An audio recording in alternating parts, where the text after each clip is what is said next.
हंस के बोले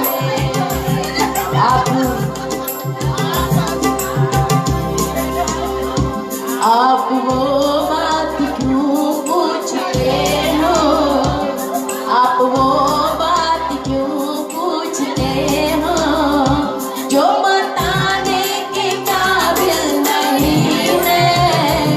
बेवफायू तेरा मुस्कुराना याद आने के काबिल नहीं है।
उनके पाँव में मेहंदी लगी है।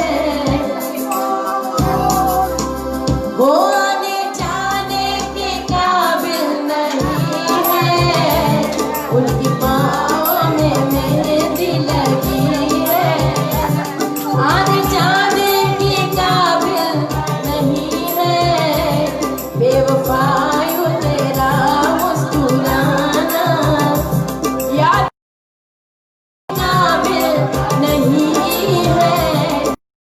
आयु तेरा मुस्कुराना याद आने की काबिल नहीं है।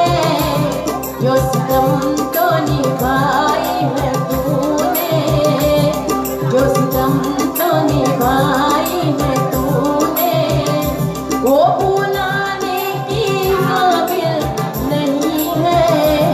बेवफा